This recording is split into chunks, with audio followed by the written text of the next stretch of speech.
ନୂଆ 10 ଟଙ୍କିଆ ଓ 500 ଟଙ୍କିଆ ନୋଟ୍ ଆଣିବ ଆର୍‌ବିଆଇ। ଲୋକଙ୍କ ସଞ୍ଚୟ ଧନ ଉପରେ ପଡ଼ିବ କି ପ୍ରଭାବ? ନୂଆ ନୋଟ୍ ଆସିବା ପରେ ପୁରୁଣା ନୋଟ୍ କ'ଣ ହେବ? ତେବେ କ'ଣ ରହିଛି ସମ୍ପୂର୍ଣ୍ଣ ଅପଡେଟ୍‌ଟି ଆସନ୍ତୁ ଜାଣିବା। ତା ପୂର୍ବରୁ ଭିଡ଼ିଓଟିକୁ ଲାଇକ୍ ଆଉ ସେୟାର କରି ଚ୍ୟାନେଲଟିକୁ ସବସ୍କ୍ରାଇବ୍ କରିବା ପାଇଁ ଅନୁରୋଧ। ପୁଣି ଥରେ ପରିବର୍ତ୍ତନ ହେବାକୁ ଯାଉଛି 500 ଟଙ୍କିଆ ନୋଟ୍। ଏହା ସହିତ 10 ଟଙ୍କିଆ ନୋଟ୍ ବି ପରିବର୍ତ୍ତନ କରିବାକୁ ନିଷ୍ପତ୍ତି ନିଆଯାଇଛି। କେନ୍ଦ୍ରୀୟ ବ୍ୟାଙ୍କ ଦ୍ୱାରା ଜାରି ବିବୃତ୍ତି ଅନୁସାରେ ଏହି ଦୁଇ ନୋଟ୍‌ରେ ବଡ଼ ପରିବର୍ତ୍ତନ ହେବାର ସମ୍ଭାବନା ରହିଛି। ଭାରତୀୟ ରିଜର୍ଭ ବ୍ୟାଙ୍କ ଯଥା ଆର୍‌ବିଆଇ ଅନୁସାରେ ମହାତ୍ମା ଗାନ୍ଧୀଙ୍କ ନୂଆ ଫଟୋ ଏବଂ ଆର୍‌ବିଆଇ ଗଭର୍ଣ୍ଣର ସଞ୍ଜୟ ମଲ୍‌ହୋତ୍ରାଙ୍କ ଦସ୍ତଖତ ସହ ନୂଆ 10 ଟଙ୍କିଆ ଏବଂ 500 ଟଙ୍କିଆ ନୋଟ୍ ଜାରି କରାଯିବ। ଅର୍ଥାତ୍ ନୋଟ୍‌ରେ କୌଣସି ବଡ଼ ପରିବର୍ତ୍ତନ ହେବ ନାହିଁ। ତେବେ କ'ଣ ହେବ ପୁରୁଣା ନୋଟ୍?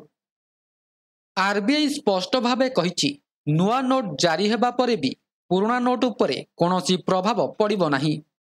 ବଜାର ଏବଂ ବ୍ୟାଙ୍କରେ ଯେଉଁଭଳି ଭାବେ 10 ଟଙ୍କିଆ ଓ 500 ଟଙ୍କିଆ ନୋଟ୍ ବ୍ୟବହାର ହେଉଥିଲା, ସେହିପରି ଭାବେ ପ୍ରଚଳିତ ହେବ।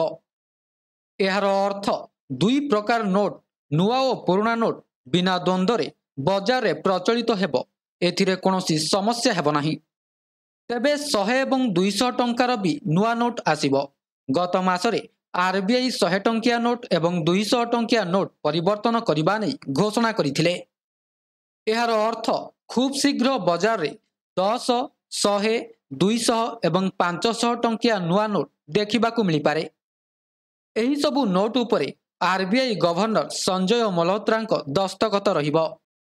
ତେବେ ପୁଣି ବଦଳିବ ରଙ୍ଗ ଓ ଆକାର। ପୂର୍ବରୁ ବିମୁଦ୍ରୀକରଣ ପରେ ଆର୍‌ବିଆଇ ନୂତନ 500 ଟଙ୍କିଆ ନୋଟ୍ ଜାରି କରିଥିଲା, ଯାହାର ରଙ୍ଗ ଏବଂ ଆକାରରେ ବଡ଼ ପରିବର୍ତ୍ତନ ଆସିଥିଲା। ଏବେ ପୁଣି ଥରେ ରିଜର୍ଭ ବ୍ୟାଙ୍କ ନୂତନ 500 ଟଙ୍କାର ନୋଟ୍ ଜାରି କରିବାକୁ ଯାଉଛି। ଏହି ନୋଟ୍‌ଗୁଡ଼ିକର ରଙ୍ଗ, ଆକାର, ଥିମ୍, ସିକ୍ୟୁରିଟି ଫିଚର୍ସ ଏବଂ ଡିଜାଇନ୍‌ରେ ବଡ଼ ପରିବର୍ତ୍ତନ ଆସିବ। ବର୍ତ୍ତମାନର 500 ଟଙ୍କିଆ ନୋଟ୍ ଷ୍ଟୋନ୍ ଗ୍ରେ କଲର୍‌ରେ ଥିଲା, କିନ୍ତୁ ଏବେ ଏକ ନୂତନ ରଙ୍ଗ ପ୍ରଚଳନ କରାଯାଇପାରେ ଏବଂ ଏହାର ଆକାରରେ ମଧ୍ୟ ପରିବର୍ତ୍ତନ ହେବା ନେଇ ସୂଚନା ମିଳିଛି। ତେବେ ଏଠାରେ କହି ରଖୁଛୁ କି ନୂତନ 500 ଟଙ୍କିଆ ନୋଟ୍ ଏବଂ 10 ଟଙ୍କିଆ ନୋଟ୍ ପ୍ରଚଳନ ଦ୍ୱାରା ଜନସାଧାରଣଙ୍କ ଉପରେ କୌଣସି ପ୍ରଭାବ ପଡ଼ିବ ନାହିଁ। ତେବେ ଏହା ଥିଲା ସମ୍ପୂର୍ଣ୍ଣ ଅପଡେଟ୍‌ଟି। ଭିଡ଼ିଓଟି ଭଲ ଲାଗିଥିଲେ ଭିଡ଼ିଓଟିକୁ ଲାଇକ୍ କରନ୍ତୁ, ସେୟାର କରନ୍ତୁ ଏବଂ ଚ୍ୟାନେଲଟିକୁ ସବସ୍କ୍ରାଇବ୍ କରିବାକୁ ଭୁଲନ୍ତୁ ନାହିଁ। ଭିଡ଼ିଓଟିକୁ ଶେଷ ପର୍ଯ୍ୟନ୍ତ ଦେଖିଥିବାରୁ ଆପଣଙ୍କୁ ବହୁତ ବହୁତ ଧନ୍ୟବାଦ।